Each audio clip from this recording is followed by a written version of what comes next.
You said that? Mm-hmm.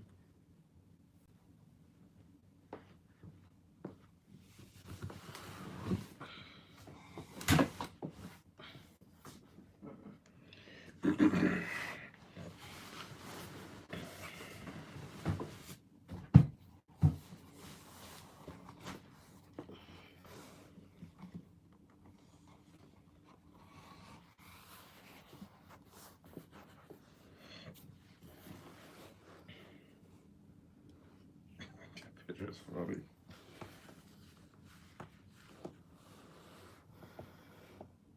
Whew. Will be dropping off at the beginning of the month. Oh, y'all taking the money again? I'm out of here.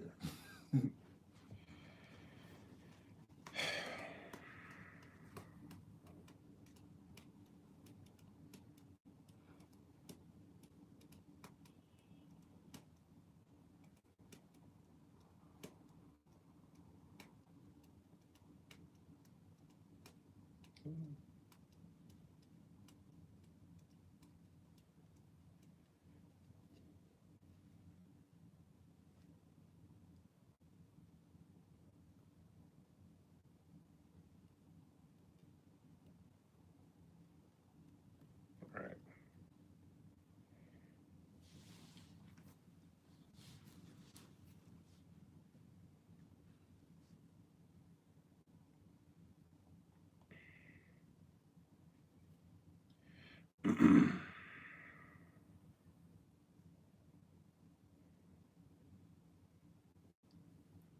All right, just put our picture on.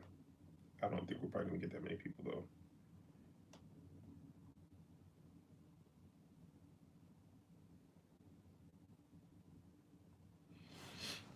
Let's see. My bad.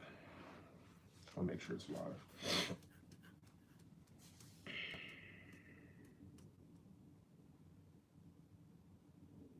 All right, 4 people are here, so it must be live. All right.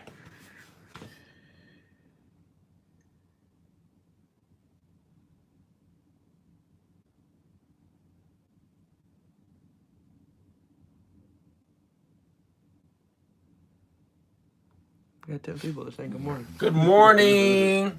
Would you care to kick us off? Why are you being like that, Kick man? us off so we can answer our first question. All right, man, fine. I'm digging in. All right. What up? This is your boy, Doughboy. And Wake Up on Time on stage, along with also Wake Up on Time, Gonzalez. Put the camera on him on a solo shot. Start off to the right, man. No, put the camera on him on the solo shot. You see the sleep? You see the sleep? Hold on. First of all, I was wrong. I thought you were going to say something else but to knock you out. But this dude over here being Major Payne McGee, I woke up a little bit late. No. I did. It was wrong. I did. It was wrong. No, we got to get this out before we can go on and act like everything is kosher. We all agreed to shoot at 11 a.m.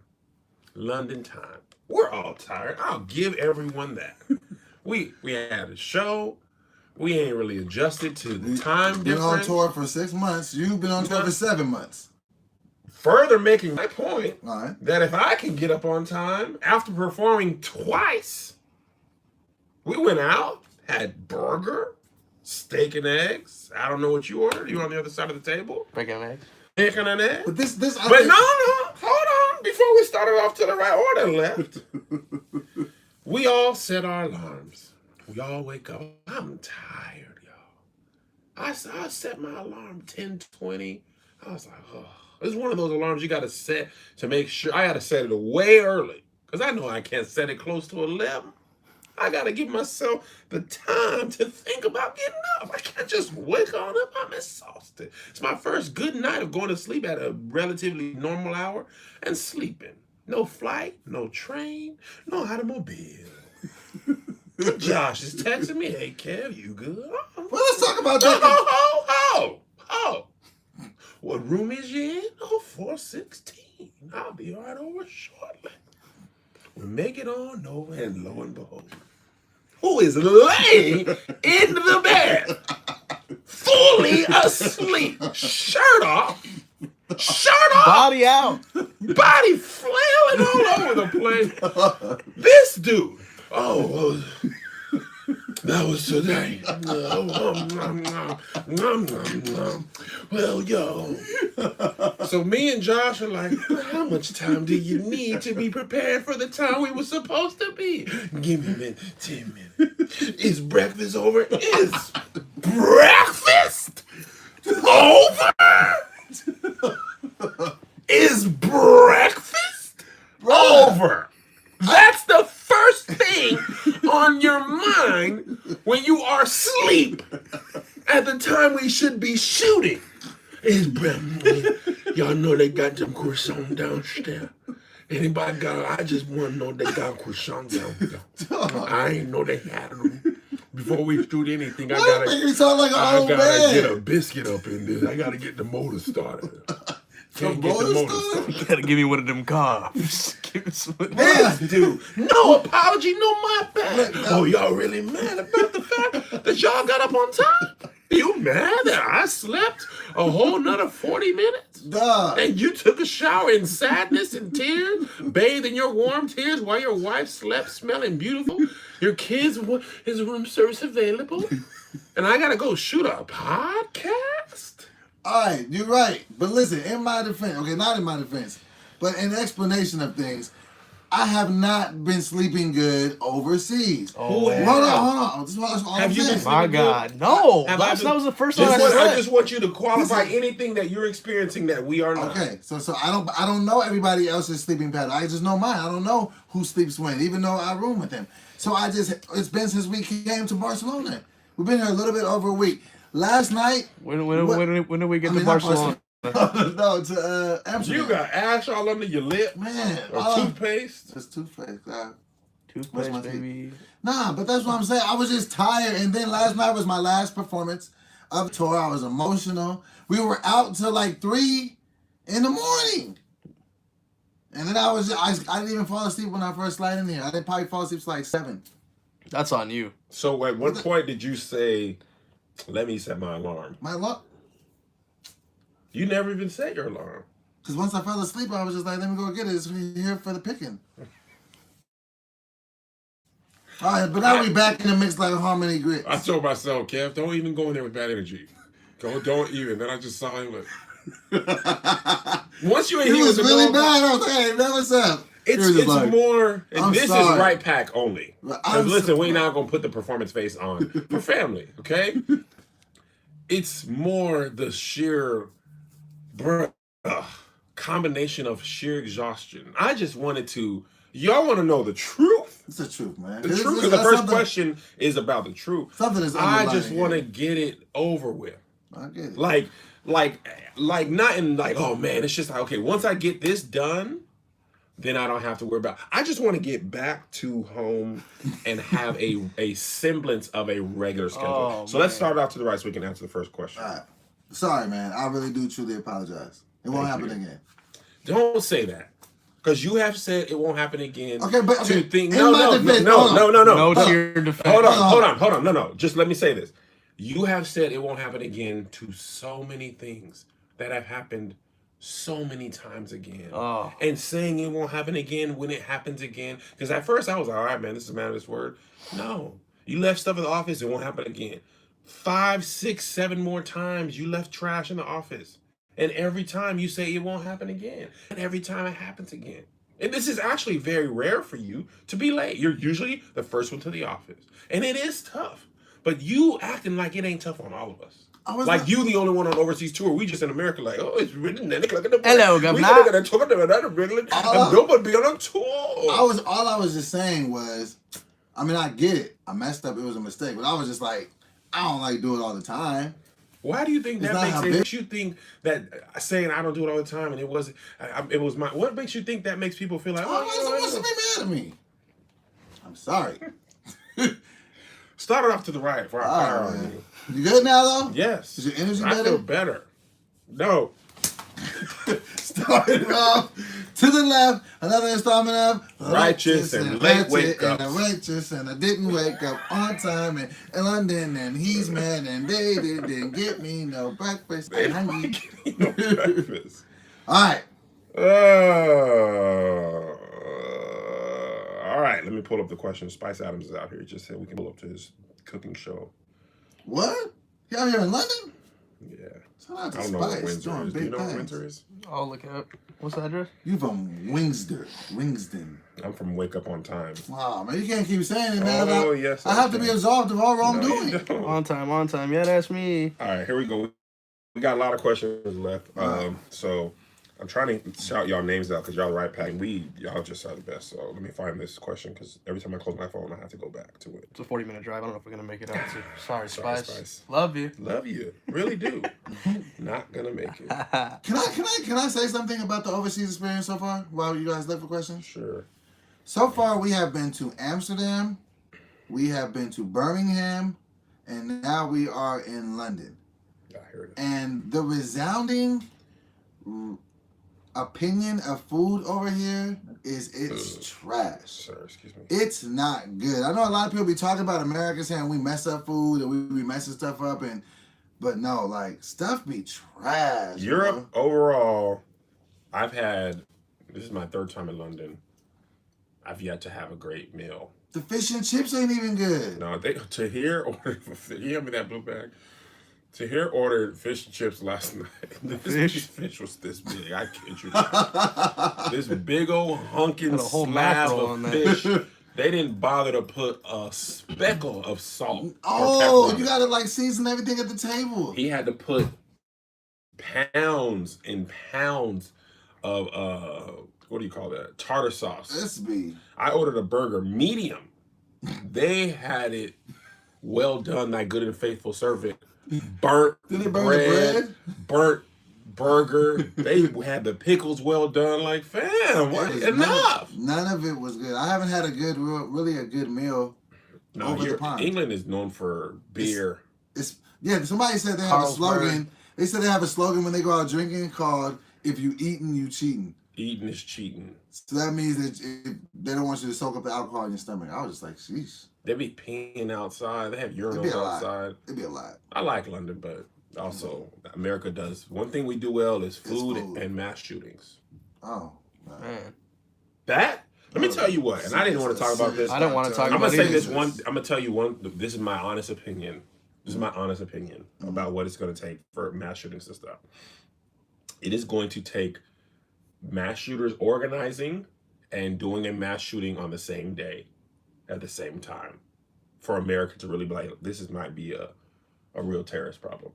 Because that dude from last night in El Paso, he went 9 hours. He drove 9 hours to El Paso specifically to target what he thought were immigrants. Yeah. Or migrants, Hispanic people. My grandma lives in El Paso. Bro, that's a hate crime, bro. Like, I don't understand. That's a terrorist thing. And he, on his Twitter, he liked this picture of Trump's name spelled out in guns. So, and the thing about it, I was thinking about this when I was walking down the hallway, hoping Doughboy was awake, but he wasn't. Trump ain't gonna feel none of this. Trump be like, nah, ain't me. I ain't say nothing about that. So anyway, I don't want to spend too much time on that because it'll make me sad. Yeah, all right, first question. A.B. Hall, what are your roses and thorns about your podcast really taking off this year? I'll talk about the thorns first. One of them is, this is probably the only real thorn because it's all kind of encompassed in this. The podcast, the thorn is having ads on the main podcast and not telling them to build in vacations for us has forced us to do the podcast consistently because it is a business and we have no days off, ain't no misses on the Love Hour. One of the reasons we stopped doing the Love Hour the first time is because we just got too busy and it was not conducive to like try and shoot it. We both was working full time. I was traveling. It was just insane to try to find time to shoot it and be a family. Now, having ads and having the Patreon forces you to, like, this is not a full-time job, but it is a commitment of at least, for me, at least 3 hours of shooting, which is 6 hours of, like, dedicated time. If you include, like, getting up and occasion. You said on time. On any other occasion, on this, I would have been like, bro, we on vacation, ain't no podcast this week. Re-upload an old episode. But since you don't have that ability, you have to do like we did today. Get up at 11 a.m. now. It's back home. It's probably 3:44 in LA, and it still kind of feels like 3:44 right now. Oh yeah. So that's the thorn for me, Doughboy. I guess if there was a thorn, that would be it. But it's just, I think it's funny with perspective, just because my view of jobs has changed so much in, say, the last 5 years. Like, I went from 5 years ago, I was working at Allstate, stealing people's lunches, you know what I'm saying? Working an 11 to 8 shift. And that was just, I would just find, solace in like 15-minute breaks and different things like that, to where then working at All Def, it was like really kind of like a loose environment, but still we had to be there from 9 to 6. We had a couple hours, to where now it's like literally there's no check-in points. You know what I'm saying? And that's the big thing. So if there was a thorn, it would be that. But I think the positive thing is that, on the flip side, it allows me to have a lot more freedom. Like, you know what I'm saying? Like, being able to financially be in a better position than I've ever been. Since Are you financially able to afford an alarm clock, or? God, man, why you gotta let it go? This whole episode. This whole episode, you shall be reminded. Because if imagine how you would be on my head if I was asleep. I would be tripping like this. I'd be like, I'll give you a little jazz and then go on. I wouldn't be like 20 minutes You'd be like, oh, the heat is off me. But no, so my life is super cool now. Like, you know what I'm saying? Financially being in a situation where I'm better. My daughter being able to come out so I can spend more time with her. Like, so those things far outweigh stuff like this. Yeah. Now, the roses are the right pack. Oh, I love the right pack. My brother who produces the tour, who is the first voice you hear when we do the show. He, before the comedy show starts, he always says, any right pack people in here. And last night in London, I was like, ain't no right pack people in here. It was crazy. crazy. I'm never in the building, like I can't see, but I can hear the roar of people last night. And the amount of people who took pictures with us and was like, man, we love the podcast, was like amazing. And that's something that definitely feels dope to me too. I've told you this before off camera, but it's like it's a very it's an amazing feeling. Like it's always cool to have people like your stuff. Yeah. Like, so when you get likes or people give comments like, yo, this is hilarious, that's always good.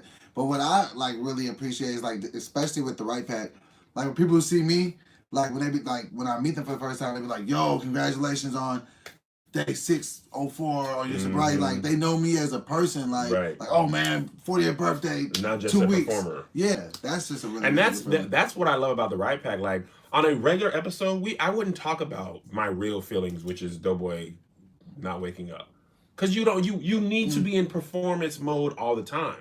For the right pack, I never feel the need to be in performance mode. Like, I want to give y'all a great show because you are, you're paying for such. But so many times over especially the last couple weeks, y'all have been like, man, we ain't tripping, bro. Like, we're happy that y'all are just doing this. You don't even have to do this. Last night at the London show, this girl in a British accent was like, Kevin, please take a break. Once you return upon the States, upon home, take a break. And I'm like, bro, y'all, can you imagine paying Netflix and be like, man, y'all been working hard, man. Y'all just go. You ain't even got to release no new episodes. Relax a little bit. You know what I mean? Right. So sometimes I feel like as a performer, as a business owner, this is a business.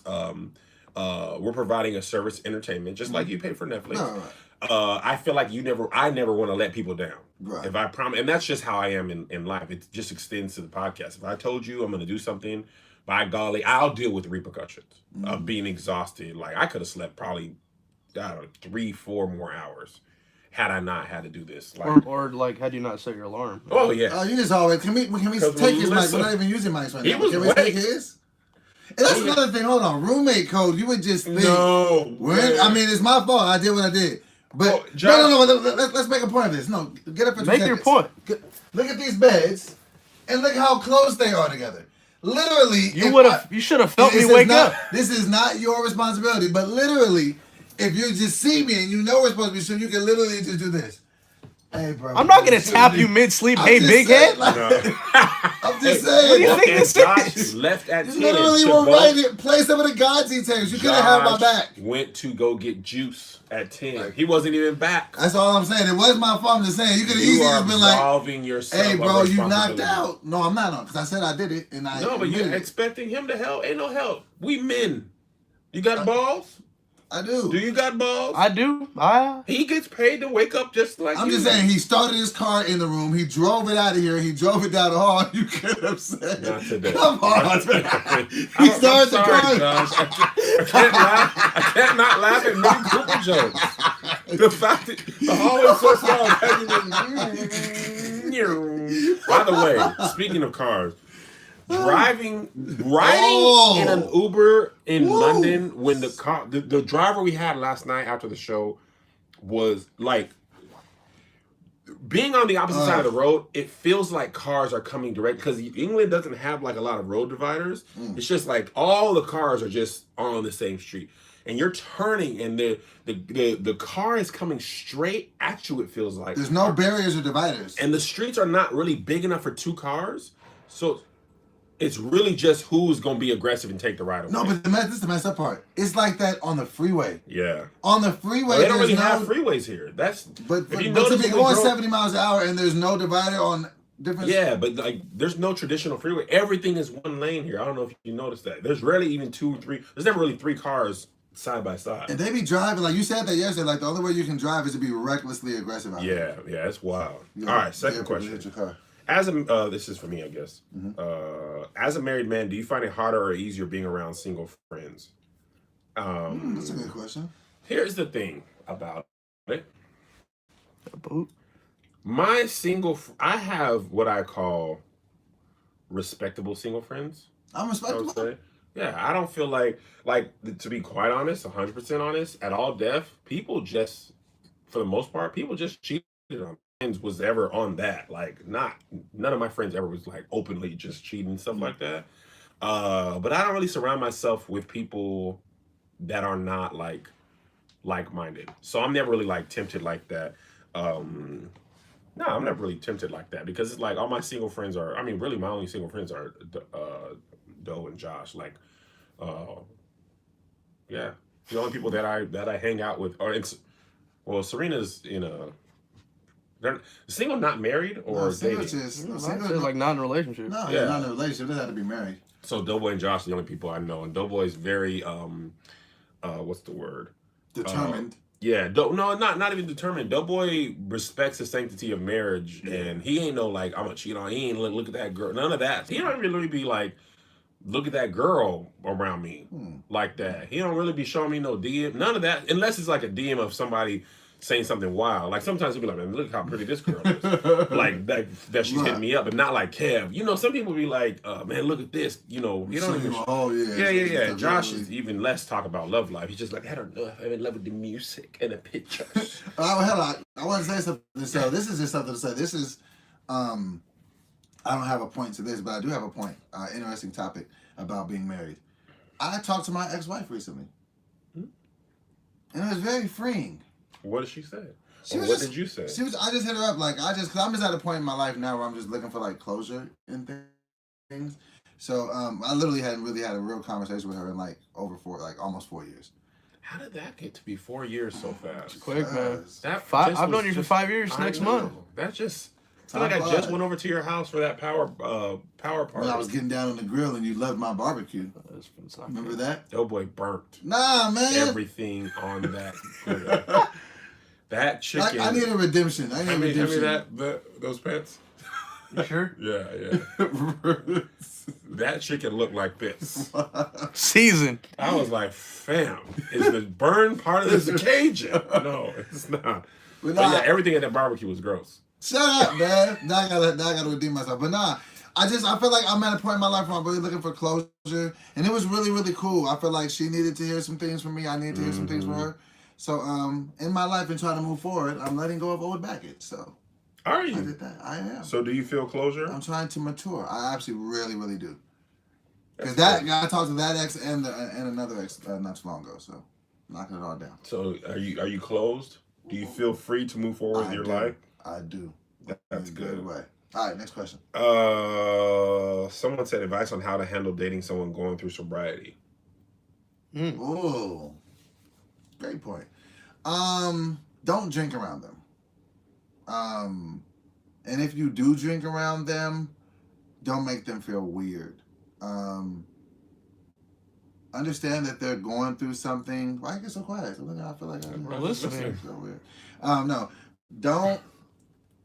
don't make them feel like they're weird. Like, understand it's something that they're going to be dealing with for the rest of their life. So it's not something that's like, oh, if 3 months pass, like all of a sudden they're going to be better. They might learn to function a little bit better.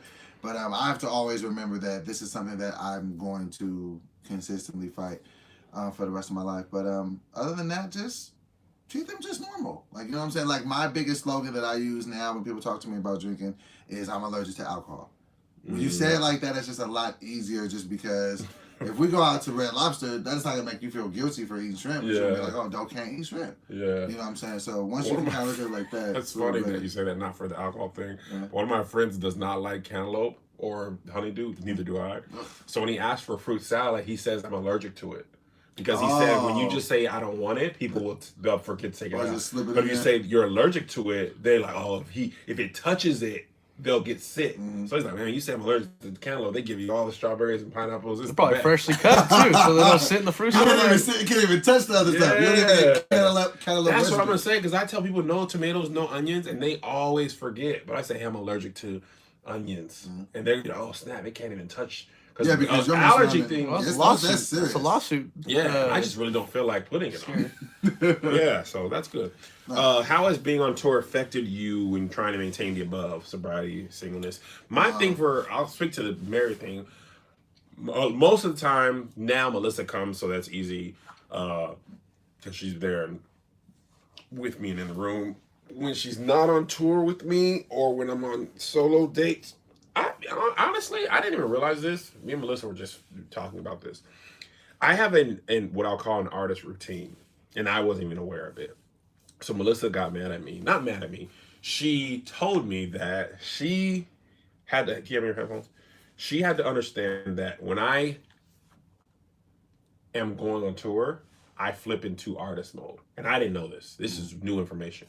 She said so many times I've tried to talk to you on the plane, and I noticed as soon as you sit down, you put your bag up, you put your headphones on, and the plane is loading because we get on first, and you just are like, and she was like, I thought you didn't want to talk to me. Then I realized you have developed a routine that makes you feel comfortable with the amount of travel that you do. You really do that too. Yeah, part of your, we all do it. Everybody has their stuff loaded. When you travel as much as we do, you have to find like the excitement that people get with flying. That been gone. Oh, I used to love going to the airport. I used to get to the airport 2.5 hours early. I would go to the Hudson bookstore. I'd buy a magazine. I mean, I would get you little snacks. Oh, give me some. I might be hungry on the plane. I gotta have some Pringles. I mean, I would have time to sit. I wanted to have time to sit down at the sit-down restaurants. I would not eat before. Like, I did everything. Now we have clear pre-check, global. I want to spend the least amount of time possible in the airport. So on the plane, I turn noise canceling headphones on just to cancel the Bose headphones that I have. Best travel thing ever, because even if you're not even listening to anything, you flip it on, it cancels out that you hear on a plane. So you'd be like, I ain't alone. So before the show, I go to my room, same thing, Netflix. Before room service, I usually stay, when I'm not on tour, I stay at hotels that have room service. When we travel as much as we do, I can't afford to pay for those type of hotels all the time. And I'd be missing them. I'd be like, man, they don't have no food here. They have just... And in Europe, they don't even have the little, things next to the front desk with like chips and stuff. Oh, snack bars. When we were in Birmingham, England, there's no food. Like snacks. It's like, they just look at you like, no. The restaurant was closed. I was like, bro, y'all don't have no chips. Nothing. So before the show, I'm in the hotel. I go to the show, do my show, go take pictures and go back to the room.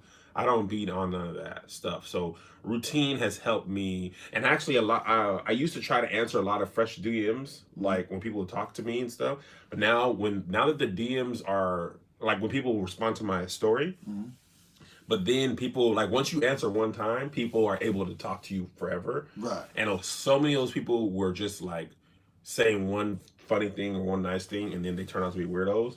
That I don't even respond to any new. I just because people be like, and people want to tell you the video they did. Unless one dude was like, and I supported you, but what was that when I posted that? I don't know how to all time people. Yeah. He was like, what is R. Kelly? What was that dude? Not the man. Shut up. Shut up. I don't want to hear it. I don't want people to explain to me how they don't like a joke I made. Right. It's just everything's offensive to somebody and funny to somebody else. So, so I really don't give myself an opportunity to get caught up like that. I think sometimes with sobriety out here, it's a little tough.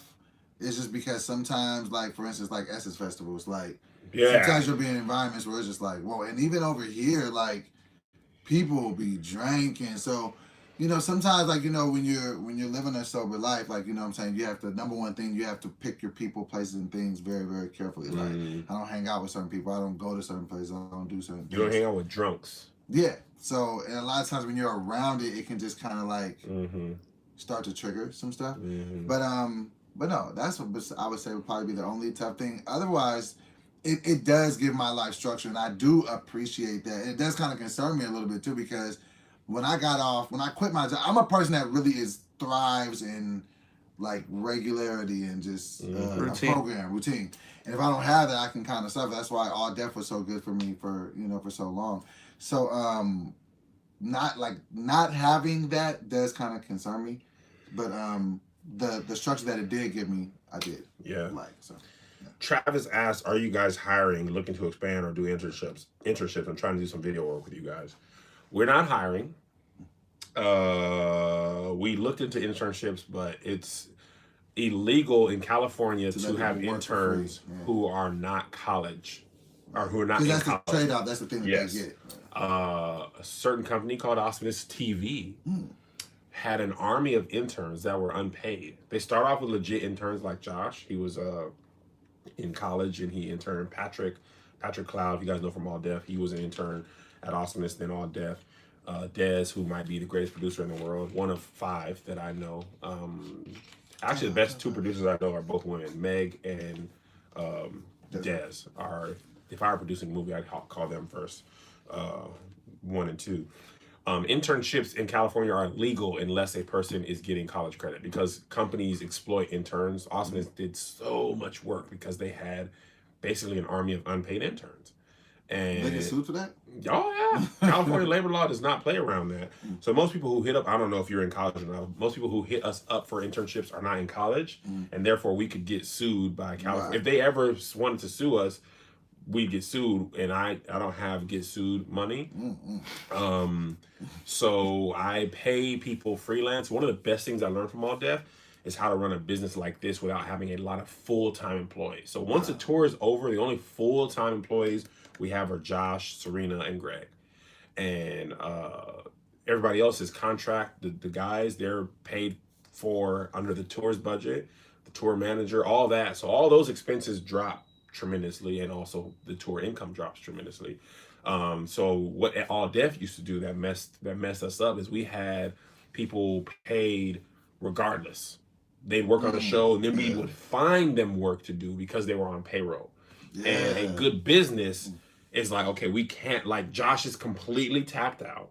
So let me hire DZ to edit the Askas. I forgot to tell you that he didn't edit the cussing out of one, and somebody emailed me and was like, I thought you were never going to have cussing. Is Josh okay? Because Josh missed this. And I was like, oh. So I had emailed DZ. I'm waking him up. I already told him. I was like, D's, you got to edit the cussing out. I told him, I said, Josh would never. Is there more than one cuss word? I don't even know what episode. And that's the thing, man. This is the crazy thing. Beginning of the year, Kev. Actually, when did you come on full time? January? End of January. End of January? Officially starting mid-February. Okay. Because I used to edit all these myself. Like, at the beginning of the year. You're a machine, man. Man, I was going crazy, though. So, and I remember like the time it takes to sit there and because I know people would cuss in episodes, but I wouldn't know like what timestamp was. Because on a huge production, you like even if we had a like if this was a produced show, ASCA, you'd have a script supervisor who would like, okay, they cussed that here. Oh, yeah. And you'd have an edit like I wouldn't have to worry about this. So now I don't even watch the cuts. Whew. Like I don't even watch the recut. I don't even watch Righteous and Ratchet after I do it because I don't have time for all that. So when we hire people now, it's on a very project by project basis. We almost hired a graphic designer on retainer, but I was like, nah. Because what happens is you get a really busy season and they eat, you might even pay a lot. Like with Josh, we were paying Josh so much I was like, it's actually more beneficial to me to just pay. That's how I got my job at all day. Yeah, but to have people adding, and that's how Hammer went broke. That's how athletes go broke. They just bring people on to make themselves feel better. Like everybody on payroll either bring income in, like Greg managing the tour merch, he literally brings income in, or they relieve pressure, so you're allowed to make more income. So Josh editing and producing and doing all that stuff allows me to make more videos because now I don't have to spend the same amount of time editing. And everybody can streamline their focus on and even just like waiting for something to export or render or that'd be hours that I just can't because your computer goes to sleep, you can't. So you literally have to sit there, okay, this is rendered, no, this is upload, this is processing on YouTube, you have to wait till it processes to click publish. Like that, so him doing that is an expense, but it is and it alleviates pressure off of you. So you can be creative and funny. It's hard to be creative and funny when you got to be working. And it's hard to be creative and funny when you're tired. Oh yeah, especially off the cuff stuff. So,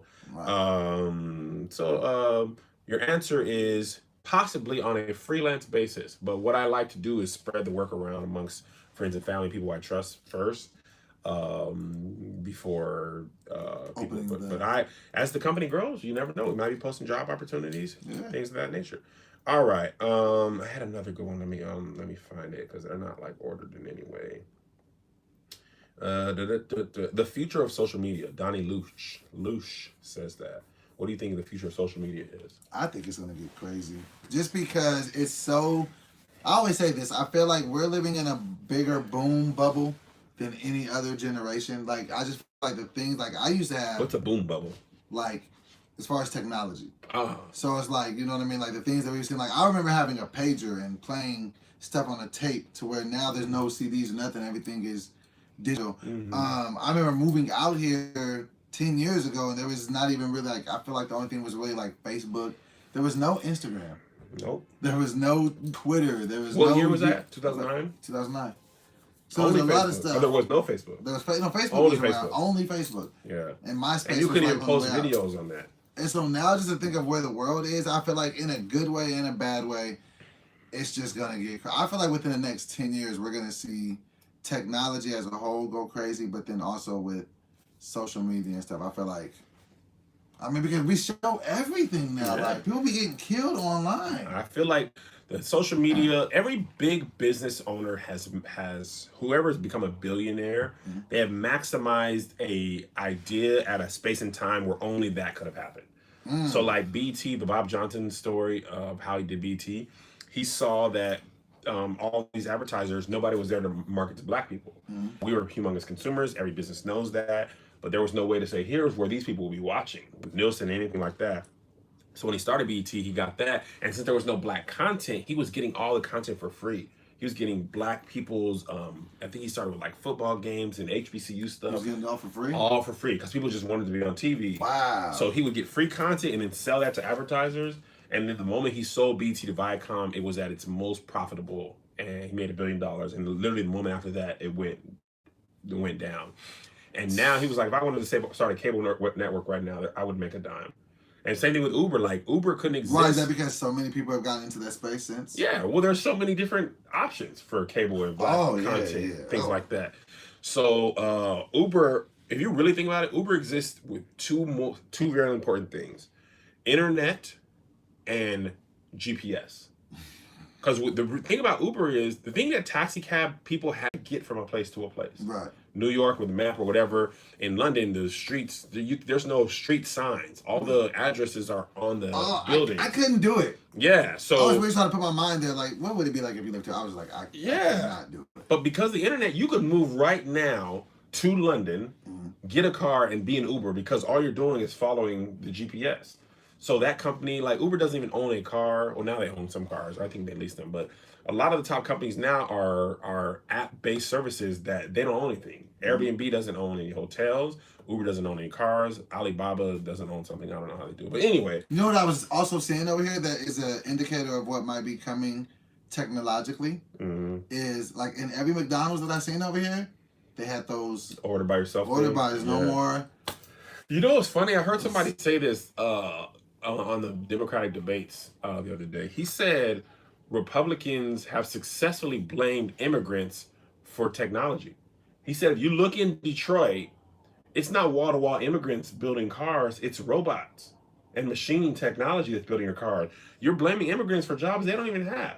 Wow. You working in a steel mill, it ain't immigrants in there. It's automated society. The bigger fear to our economy is technology, not immigrants. Immigrants are doing... I've been thinking about that because there's just so much stuff now that people used to be their job that now it's no more. Because even though like Uber has become a thing that kind of took cabs out, like now they're trying to go self-driving cars. Like if that becomes a thing, you know that's Uber's long-term plan. Yeah, to just be like we don't need drivers at all. Yes, they want you to get so used to the app, and you have to have it. And you have to have it. And as people become members, so people are like, I'll never be in a self-driving car. You would never have gotten in a stranger's car.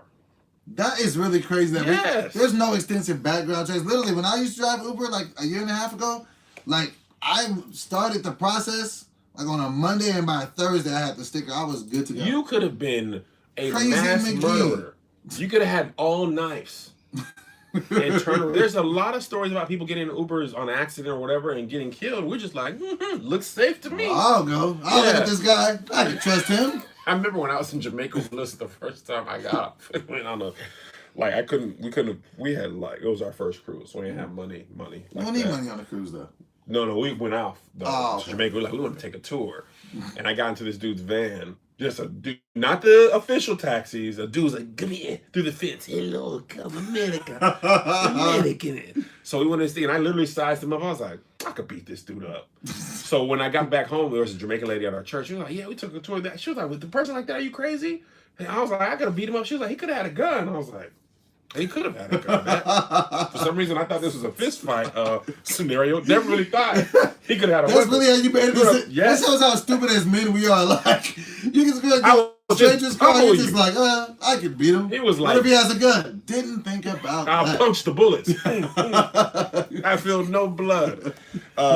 Technology is just going in crazy places. And I like, shout out to the kids that grow up in these days. I don't know if I'd be mentally tough enough. You know what? I think about that all the time. Like back in the day, if you got beat up, it could just be word of mouth. You'd be like, yeah, you should see the other guy. Now they got it on tape. No, this is the video. The other guy looks great. Have you seen it? He actually had a modeling event right after that. Slow motion. Like, I don't know if I can do it. Ariel Brown says, whatever happened to the girl from Doughboy's paternity test back in December? Did she find the father? Do you all keep in touch? Okay, I'll be trying not to. That was a great question. Right? Just the family. I'll be trying not to do this. But you gotta. We're gonna talk about we're gonna talk about it because of Right Pack. Before you answer your question, I have a question for you guys. I know the Right Pack is what we call a Patreon thing. People be calling themselves Right Pack and they don't be in the Patreon. Is that official name for the people of the podcast? Or only the people in the Patreon? That's a good question. Jay always, I know this many people say, aren't all over the road aren't Right Pack. Because you guys are the true. The Right Pack was the name of the people who joined the Patreon. It has to be just for the Patreons. But how are we going to exclude the rest of the people? I think we might have to think of something in particular for the Right Pack that we only This is call the Right Pack them. family. No, not a different name. This is the Right Pack family. Okay. And the Right Pack is the overall umbrella. This is the family. Okay. This is the family. Because I'm telling you, there's so many, and y'all may not know this because you don't know us well. You don't know us, maybe you don't know us as performers versus people. the way we talk on here, I would never. Talk like you would this never. on a- You would never. No, I me never. so much, yeah. Not on a real episode Right. because you want to be like it's jovial and fun, and I like doing that too. But with the episode, I always think about that. With 2 episodes a week, that's over 100 podcasts a year. We can't possibly be performance mode all the time. And then y'all, honestly, it's y'all fault. Y'all have asked us to be our real selves. Now you get to see it. Okay, you ain't off the topic. So, girl. I try not to ever talk about her bad publicly just because at the end of the day, I try not to be bad like that. But talk about her bad. This is privately, though. Okay. This ain't publicly. This is a hidden link. I got it. So, for one, during the whole time of her pregnancy, she was very much trying to get me to, like, be with her. Mm-hmm. And, like, my whole thing on a relationship thing? On a relationship. And I kind of was from the door was like, no. Not until we see with the situation. Get the swap figured out. Real there was even during like the whole time, like during the pregnancy or whatever, she just kept just getting really comfortable to the point to where like before she had the baby, she was just like, I mean, I don't know why you got to test the baby anyway. I'm like, I don't know you to know if these things you're saying are true. So that was like a thing. So that was going on, and. So she finally has a baby. So then I'm just like, all right, man. Oh, baby. Oh. By the way, if you don't turn that, I was just gonna say that. If you don't find a way to turn that, that's gonna be on this. I mean, you're talking about right. 26, yes. I mean, right out there. Do you know how awkward it is to take a picture with a baby that you're not sure is yours and try to fake happiness and do a DNA test at the same time? That's just my opening statement when I come on stage. That's no comedian ever.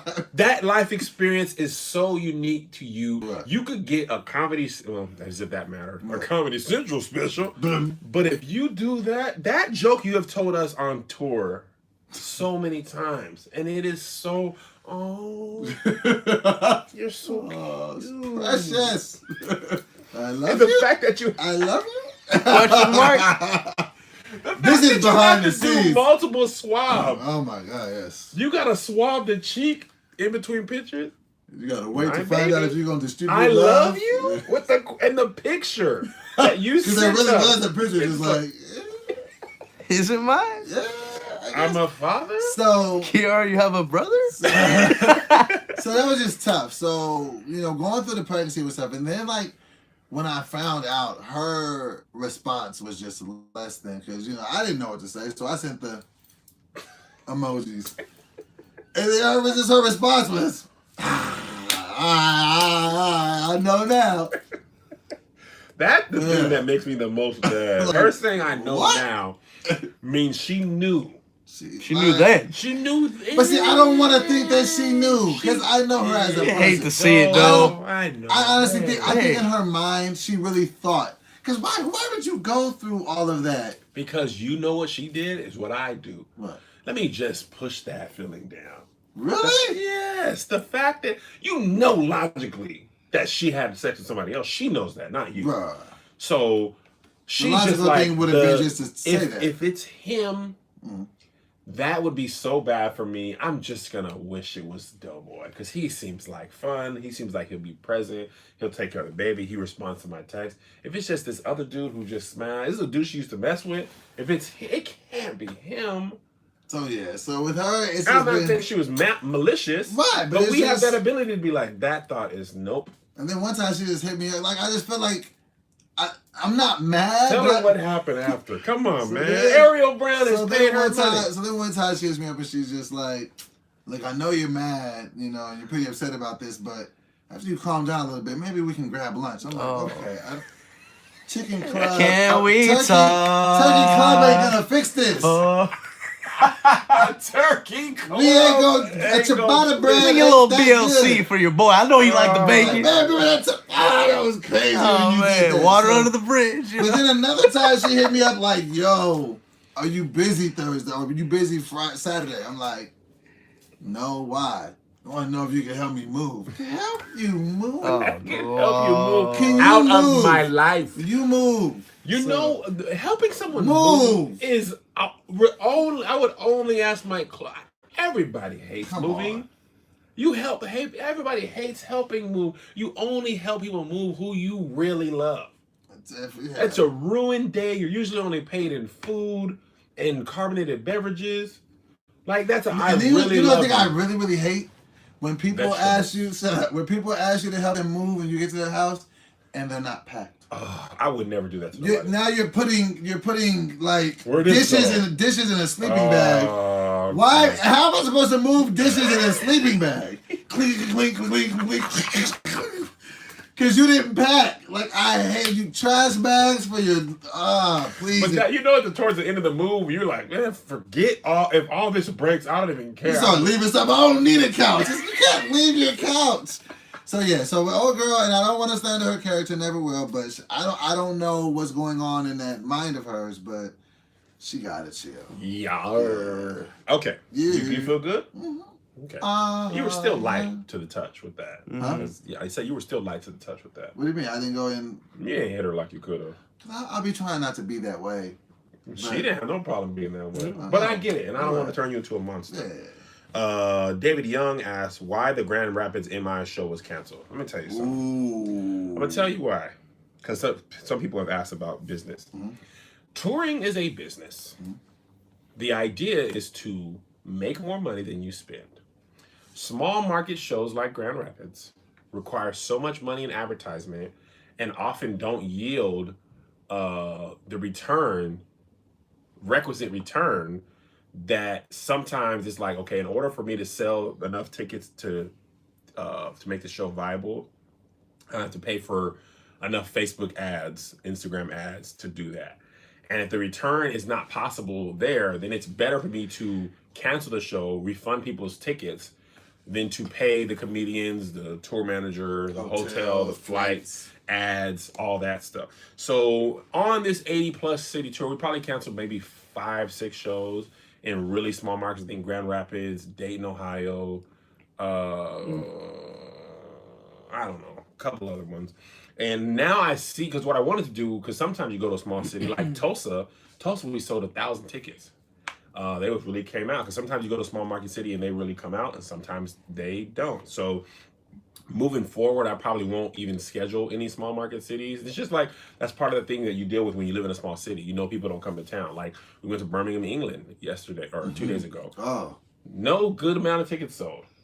Not the greatest show. Mm-hmm. Probably the worst show, actually. But London was lit. And last year, people from Birmingham came down to the London show. There were a couple people from Birmingham last night. Oh, really? Yeah. Yeah, so what happens is when you live in the Londons, you have all the great things. And when you live around London, you're like, oh, I got to go to London, because that's as close as they're going to get. Mm-hmm. And that's just probably how it's going to be, because next year, somebody else asked this question, but about touring or what we'll do differently. I won't be going to small cities as much. Right. Because I'm going to be away from my family. It needs to make logical and business sense. Right. And to do it for 110 tickets. I mean, to be honest and to be fair to you too, for 2 years you've pretty much done every show they put on the table. I have. It's better for me to go to Chicago in March and October than to go to 10 small market cities. Chattanooga, Knoxville. We did a lot of the shows that weren't financially viable because I just didn't want to disappoint people. But as a business person, nah. So next question. What have been your biggest disagreements since going into business with your friends and family? I haven't really had that many disagreements. I think you get on everybody's nerves. Let me tell you what Doughboy does. Let me tell you one thing. Doughboy is writing raps. He has these beats, noise canceling headphones. Doughboy listens to music loudly. Still hear the music. Still hear the music out of the headphones. He writes his raps in his notebooks. And this is what he's doing. And I'm gonna walk up in the place and I'm gonna rip the tapes. And this is literally how loud he is. He was on the train yesterday and we were coming to London. He didn't even see the rest of the passengers looking at him. They were like, yo, what is... Like, all the people on our tour, when he started, you didn't even notice this. Nobody had their headphones on until you started doing that. People were talking, having a good time. Once you did that, people were like, Josh, Tony, Tahir, Melissa, the boys, eventually me. I was just like, man. The boys? Yeah. Why don't you put them in there, man? Those are my guys. Everybody the eventually boys looked back at you and was like, let me put my headphones on. Because a couple of times you've done that and we told you, like, yo, you're louder than you think. I ain't loud, bro. I'm quiet. So the other day, I smacked the notebook out of his hands and ended up spilling soda everywhere. And I apologized and I felt bad about it. And it really ruined my whole point of like how loud you were. So this time on the train, Melissa's like, "Kev, stop being so mean to Doughboy." And I was like, "All right, I'm not even gonna say nothing." And you literally saw, and the passengers that you didn't know were like, "Oh my God, look at this dude." It's a 2-hour train ride, and for a good 45 minutes, you did. It literally is that loud. It sounds like somebody's just talking. And it's just making that. You do it on the plane. You do it on the Uber. The Uber driver was like, "Man, what is going on?" Because he sat in the front of this other time. And the driver was like, "My bad, man." So, you see, I'm really self-aware of things, and I really was unbeknownst to me. People were just like, "Dude, no." This was looking like, okay, could you tell him this one time? Cuss him out. Could you just tell him like he will not stop? One of the biggest disagreements going to business with friends and family, I'm gonna tell y'all the truth of the hardest thing ever. Having your older brother be your producer of the show and having a disagreement. You think me and Doughboy get into it? We get into it, but it is on some like low level, like, "Come on, man, wake up, blah blah blah, man, hush, you doing this, whatever." Doughboy just talks a lot. That's the biggest thing. Doughboy be asking questions that he can find the answers to. We have this app called Master Tour. Greg, who's the tour manager, spends a lot of time putting all the information in Master Tour. Where's the flight? What's the confirmation number? How long is the flight? Doughboy will ask the questions that are in there. Somebody has taken the time to ask them. We were meeting to go out in Amsterdam one night, and Josh was like, "We're at this place called Ziggy's." They sent the pin with the place address, where all you have to do is click it and your phone will tell you how to go there. Doughboy, where's the address? It's in the phone. If that doesn't work, you can Google the name and find it. Doughboy doesn't want to do that. Doughboy wants you to tell him so he does not have to do anything but ask the question. Don't paint me like this, man. It's not a painted picture. This is factual information. Doughboy's lovable. All right, but let me tell you. So this is the thing of one of my redeeming qualities. Oh, you have a lot. I'll tell you one of the roughest, one of the biggest arguments that I had with Kevin since we have worked together, and I've worked with the man for a little bit over 4 years. One of the most contentious, one of the only argument in my life with the man, I had to go to his wife and say, "Melissa, I need you to back me up on this." It was a split of some money that we were supposed to be splitting on a partnership, and he was supposed to be I wanted him to take more. And he was like, no, I can't do that to you, man. No. I'm like, "Kevin, we have expenses for the office. We got you paying other employees. Take more." No, I can't. I had to like send up like a 2-paragraph synopsis. You're lucky Melissa agreed. And Melissa was just like, first of all, she was just like, "Well, no." And then I was like, "Melissa, I had to convince her." She was like, "Well, no, Kevin, you can't just be." That was the biggest disagreement, was for him to take a bigger cut of a split that we were doing. And it was the most ridiculous thing, but it speaks to his character and mine too. I would like to think that a lot of people ain't just gonna fight to give it up like that. No, you won't. You actually fought to include Josh. Yeah. I was like, "I'll just pay Josh," and you're like, "Bring Josh in." I was like, "You know what, man? Yeah." So Doughboy is very selfless, and you, Doughboy, we rib on Doughboy more than we should. But he opens himself up to be the butt of the joke, and then you take it. You take the low hanging fruit. But as a person, you just Doughboy have your back. You literally win. But the biggest disagreement ever is we had at this South Carolina show. My brother, he doesn't have a problem with time, being late, starting late, having things go late. I do. I am an on-time person for the most part. I want the show. If you pay for a ticket and this Love Hour says it starts at 6:00, it starts at 6:00. I want the voice of the host to be talking at 6:00. You come to the comedy show, it's supposed to start at 8:00. You will hear talking at 8:00. That has hurt a lot of people because they come to this show thinking, "Oh, they're black, they ain't gonna start on time." They came to Love Hour in London, 40 minutes late. You just missed 40 minutes of the Love Hour. Like, I don't feel bad. They be looking genuinely surprised that we starting on time. Like, what? We just gonna automatically start late? Yeah, like, nah, that's not how. Because I hate going to shows and they're like, "Well, we just gonna wait till some people came." Nah, because the people who came on time want to hear start on time. Yeah. So the shows were getting longer and longer. We had a comedian on This week he was going over his time. He telling Doe, man, have fun, stretch out, do your time, bro. And what happened was during this Columbia, South Carolina show, the show was so long. My brother was talking for a long time. Doughboy had did 12 minutes. He's supposed to do 7. And this time he's supposed to do 5 because we had another comedian on. That comedian was supposed to do 10, did 15. Tone ended up doing 25, 30. So by the time, and Tahir, I don't think Tahir went over. Tahir rarely goes over ever. So by the time I'm on stage, it had been 2 hours. Okay? People were walking out of sheer, like, man, this is just too. Walking out while I'm like 15, 20 minutes in my set. So when we come back, I'm like, yo, we're sticking to these times. We're starting at the time, barring some, like, because sometimes the venue's not ready or capable to get the audience in. Right. So that's hard. But barring some unforeseen thing like that, we're starting on time. Jay like, nah, man, Doughboy should be able to stretch out. No, he shouldn't, because the show is long.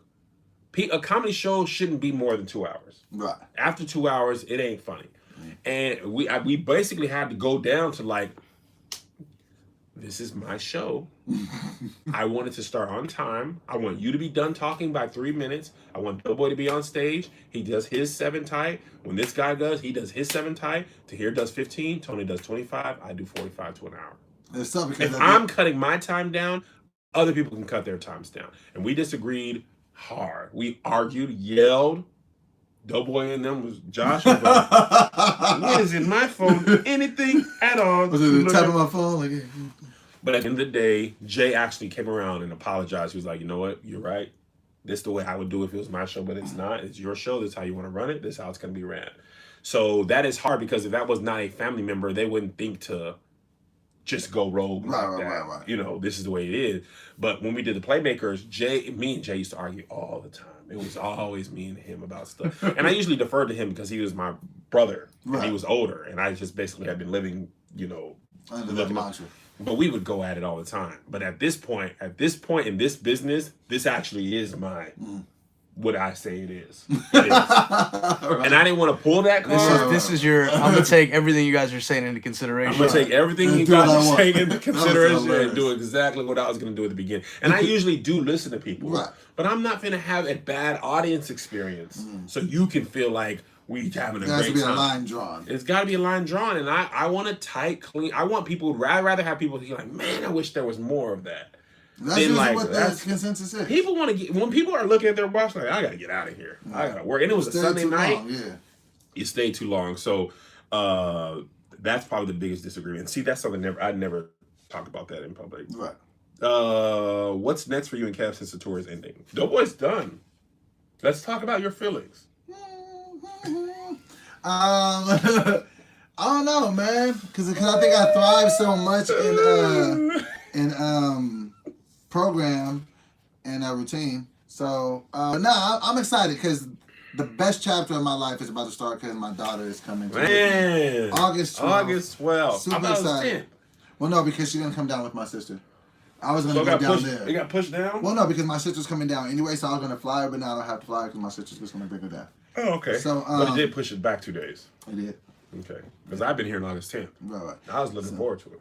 I'm just super excited about that. I'm super excited about completing the Wonder Years album that I've been working on. You kind of cooled off on that for a while. That's what I've been talking about. Well, I mean, like, cooled off on performing it. Or recording it. Right. Because I've been, You've been on tour. And then I really want to just finish getting my body where I want to be. I'm not really focused on like a number anymore. I think now that, I've dropped a little bit of initial weight, I want to just be like, okay, cool. Just really give my trainer. Yeah. Really start, and then like give myself all summer 2020. It's going down. My thing that I'm excited about is routine for a while. Because I know I'm going to tour again. But I basically did back-to-back tours. I just took November, December off and pretty much started again in January to prepare for this year. And 8 months of the year has been related to the tour. I'm excited about having time to rest first. Normalize yourself. Normalize myself, get back to eating better and working out consistently because the time. When I'm at home, I don't be. You actually really do be on it. You be avocado toast Jones. Yeah, when routine is really important, and that's just a thing about me. Like routine is really important for me, and it's just really hard since my kids finished school. the travel schedule we were talking about this at dinner last night. In the last 6 weeks, we've had 3 10-day plus trips. Mexico, Atlanta, New York was the first one. Texas, Pittsburgh, Charlotte, started off in Ohio was the second one. And this one started for me in Chicago last Wednesday. And they went from Chicago to Toronto, London, and we'll end in Spain. We get back to the States on August 9th.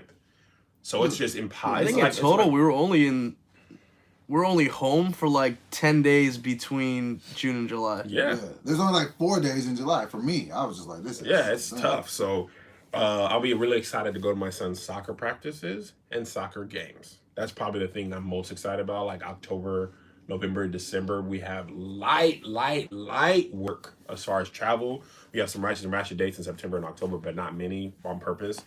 And just going to those games and being at home from basically October to like February. I'm excited about the opportunity too to just be able to put more time into building Righteous and Ratchet, like, you know, because you know how I like to think that I have, you know, some good say on things. So now I can just start to try to make the experience, you know, 10 times better when they come to the R&R. Oh, no. Okay.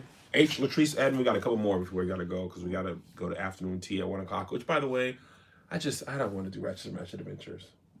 I'm tired. Me too. I got like a... Barcelona. We got time in Barcelona. We got time in Barcelona. That's what I was thinking. Which is still a maybe. I don't want to say. Yeah, man, because I don't want to give people a bad show, and I just don't have the energy to be like... and make it a good show. Right. I'd rather do it when we come back and do Ratchet in London for a couple of days, and you actually have time. Like I feel like one of our rules that we set is we won't shoot a bonus episode and Righteous and Ratchet in the same day. I think this might be preliminary, but I feel like Righteous and Ratchet London might be a dope one for a meetup. Yes. With the love we got last night, that's a great idea.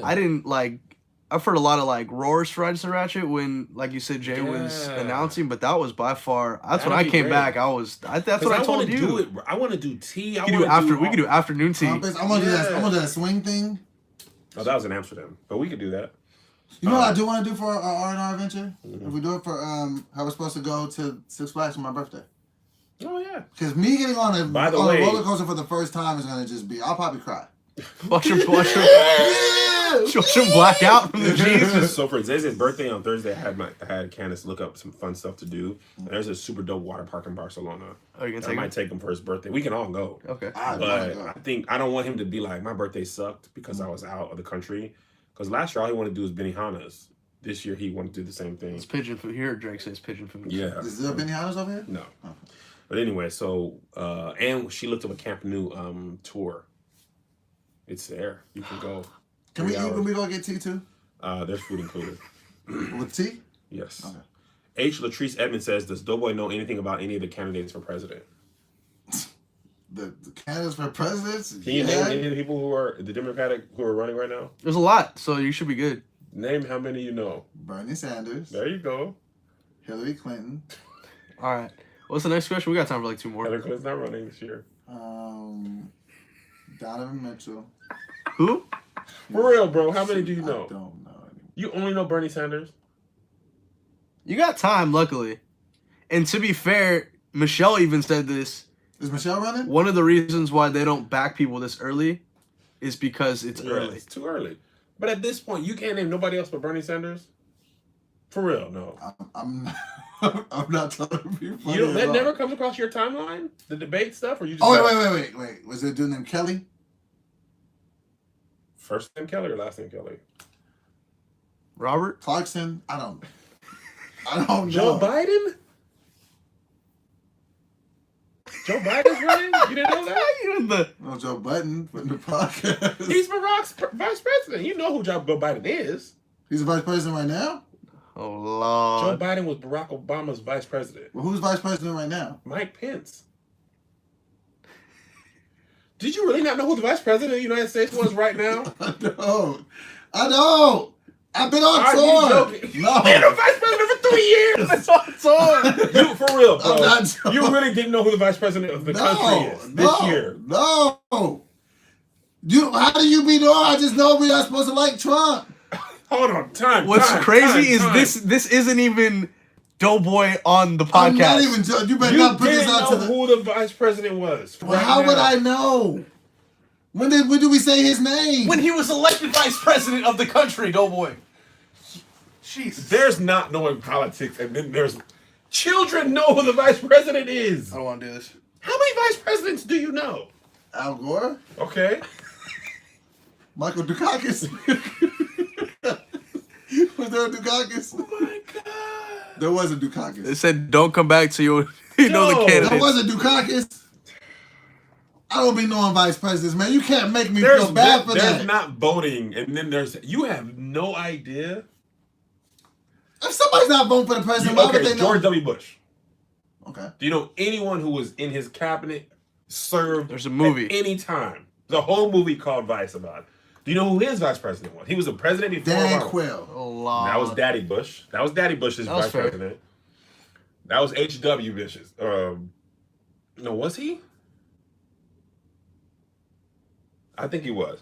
And George W. Bush. Dick Cheney, Dick Cheney. he shot someone. And a hunting accident. That never. Doe, I'm How really many tripping vice that presidents do you know? Name 4. Yeah, See? you're right. You got Dan Quayle right. I was just double checking. Yeah, that was Daddy Bush. Name 4. And don't okay. take Dukakis. Why Dukakis is so funny. Let's see. Okay, Mike Pence, Okay. Joe Biden. You knew Joe Biden was the vice president for Barack, though. For real, though. I'm not trying to be funny. I'm like, I don't You want didn't know Joe Biden was Barack's Obama? They're in pictures together. What does he look? I don't know. What he look. Maybe He was doing the head nod by the end of the You at the don't end of know the him term. and Barack? They have the whole bromance. You never like who's this white dude all the time? You get away from the point. You name 4 vice presidents. Well, you already named. I was just gonna go back in order of the presidents I knew, which was Mike Pence, not Dan Quayle, Joe Biden. Then Baby Bush was Dick Cheney, and then Clinton was Al Gore, and then before Clinton was Reagan. Dukakis. Was it Dukakis? Yes. I don't know. Don't tell me I don't add to the culture. Dukakis, boy. Because he ran for president. I don't know if Dukakis was the vice president. Dukakis. Hold on, let me see who Ronald Reagan's vice president was. In my life, most of the presidents have done 8 terms. Daddy Bush was the only one in my life who didn't do 8 years. Dukakis. Hold on.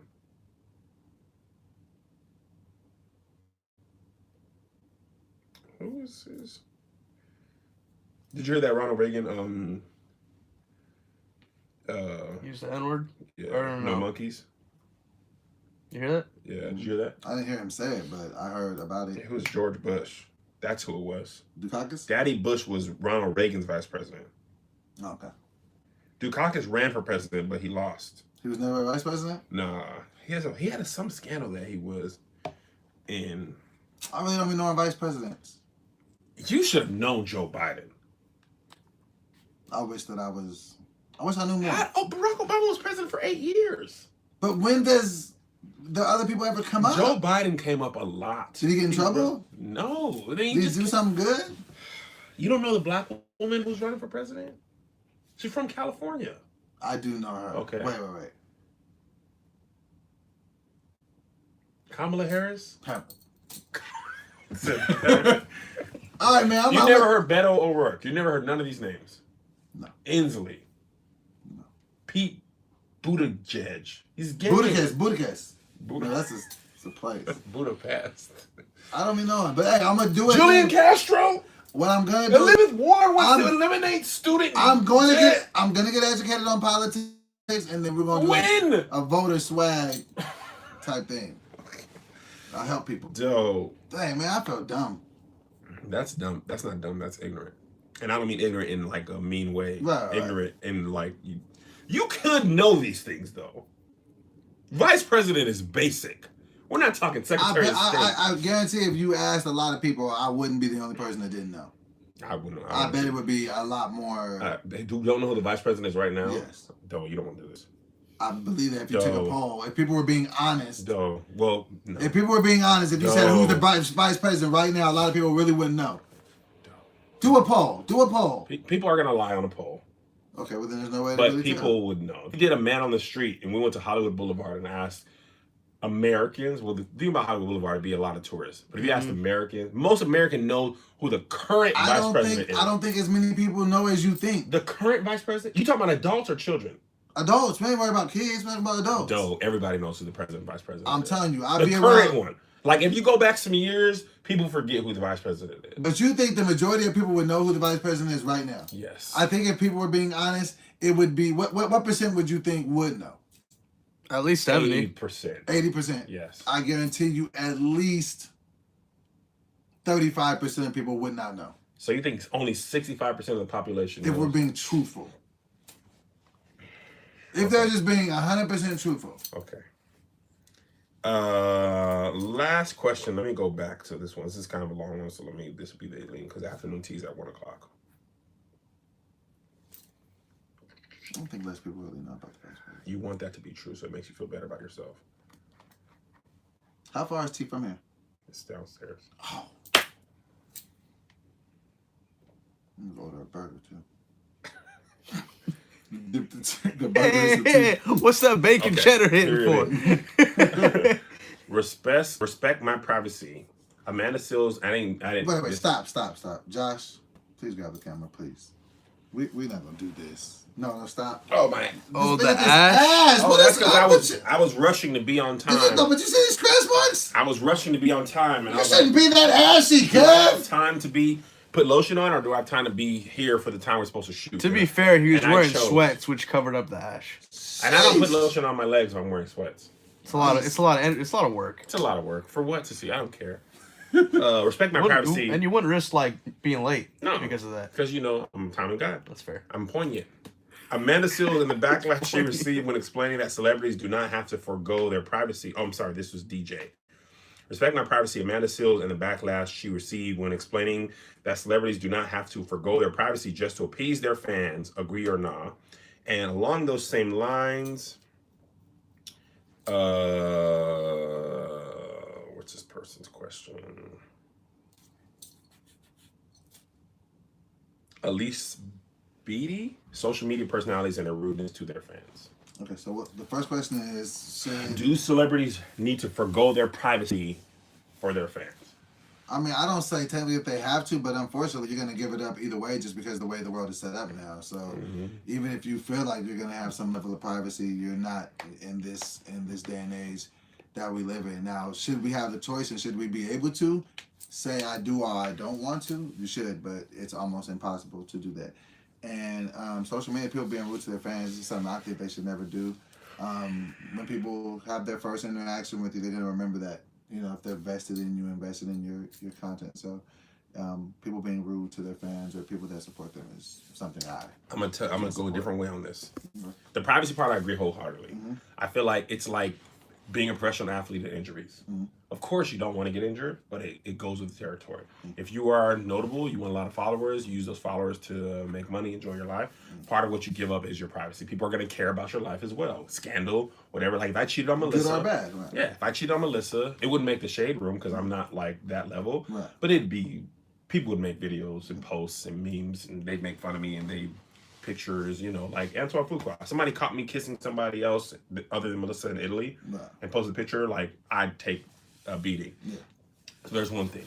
Rudeness to their fans, what people don't understand is a lot of times fans can be rude. Fans be rude a lot of the time. I'm going to give you an example. We were at New Orleans. I was talking, you're going to be male. You weren't in this, we were at the power party. And you were being sobriety.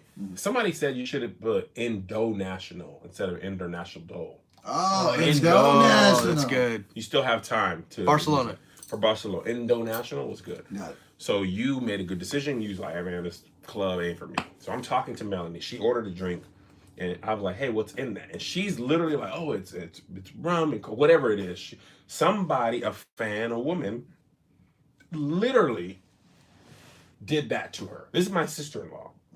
Excuse me, let me, Kev, I am such a big fan. This is Mel still talking to me.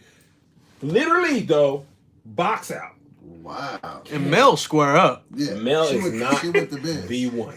She is the Jekyll to Melissa's Hyde. Wherever Melissa's nice, They have the same face, the opposite end of the spectrum of personality. Because I saw Mel at the corner of my eye go. And I saw her. Greg was there too. Yeah, like burning a hole in this woman. Wow, Kev, I just want you to know I'm such a big fan. I am a casting agent. Here's my card, right? Right. So I go to Mel. I was like, oh, don't worry about her. That's just the sister I don't like. So Mel was like, to me. Right. So Mel didn't realize at the time that diffuse. I'm diffusing this because I want her. I was like, take that energy and turn it towards me. So you're not, because she was like, Kev, and she hadn't even drank yet. So she wasn't drunk or nothing. She was just like, don't play. Fam, like, even if I'm not his sister, that is wildly rude. Right. So now, if I would have said, I'm sorry, ma'am, that was incredibly rude of you. We were talking, you rudely interrupted us. You should apologize to her. Yeah, you know what she would have said? Kev on stage was rude to me. Absolutely. I was just a fan. Right. He gonna correct me. All I want to do, and I've been supporting his work forever. So what people don't understand is on this side of it, people are rude to us. Very rude. All the time. We on the plane one time, I don't remember what the city was. This dude like, to Tony, right? Get this picture, boy. Literally. And let me get this. Tony's getting his backpack out of the overhead bin, and the dude, as soon as he turn around, he's already picture ready. You would never do that to people. So people do be, yeah. So I think what I it's a understand, double-edged. you're never gonna go rude out of your way. But what happens a lot of times, people take an interaction that with anyone else would be deemed rude. If you don't respond nicely, in the way that they'll get on and I met him. He was a jerk. People have people catch you like, I'm gonna tell you, somebody could call you rude because there was a perfect example. Girl in Amsterdam, you had already taken a picture before I came, right? And then I come around the corner. She's like, oh, let's get another picture. They're like, Doe, get this picture. Like, what? I already took a picture. Right. She could say she didn't, but she could be like, man, Doughboy didn't want to take a picture with me. And you're like, Brian, just taking 4 or 5 pictures. And it was like a photo shoot of a picture because it was like, all right, well, I'm gonna get a video now, and I'm just like, people love to, let me FaceTime. I remember that one joke I appreciate it, but then there was like a 3 or 4 minute thing. So then by the time I sat down, I'm like, I just did my 3 or 4 minutes. Then y'all was like, come do it again. I said it was the same person. I was just like, okay. Yeah, right? So your normal human action will be considered rude. Right. So that's probably the hardest part of the rude debate is you hear from the fan before you hear from the person. True. And people are like, this is your job. Not really. Right. In regular life. If you work wherever you work there for that amount of time. I can't come see you in the mall and just be like, oh, remember in the county you'd be like, the one thing that I don't like, this is the only thing I probably don't like. If I'm having dinner with my wife and kids and people ask me to stop literally eating and we talking, laughing, stop eating and come and get a picture. That's just, I mean, I do it, but I'm just like. I don't like being touched. I don't like being touched by people I know. Like, by people I know, it's like, all right, cool. But then by a perfect stranger, like somebody just, hey man, and it's sometimes you pose a picture with dudes like this happens like 2 or 3 times. Like they'll hit you with the arm around and be like, or they'll do the. I'm just like, I hate the let's take a lot of pictures. Oh, I don't like this one. Yeah. Let's take one more. I don't like. Can we take 6 or 7? And give a shout out to my cousin Junebug. The calling on the FaceTime. Just like, people don't answer. Let me call. I know they're gonna answer this. Hold on, I know you're busy. I know you gotta catch that flight. I got to go. I want to leave you now. So anyway, but we love you guys. I like the right pack idea. I think we should come and do Ratchets and Ratchet for a couple of days at the comedy club. I'll have my agent work on it. Okay. We can do Ratchets and Ratchet eventually. We'll have time, and we can do a meetup. I feel really bad, but I just want to go on record for saying this. I feel really bad. About what? I don't know nothing. You can change that though. At this point, you choose to not know. So information comes to you all day long. The Democratic debate is on TV, your Twitter time, your Instagram. Like, people are talking about it. You're choosing to ignore this information. Do you follow like Kamala Harris? Kamala. If you did that, even that's a step you'll start seeing. Alexandria Ocasio-Cortez. AOC? She's an upcoming Democrat. She's on Distance of Merle. Give me a little politics care package. Here's a politics care package. Go to CNN.com and read it. Okay. Go to FoxNews.com and have them talk about everything CNN does, and you can see both sides. All right. Peace. No Righteous and Ratchet Adventures in London this time. You're too tired. We're going downstairs now?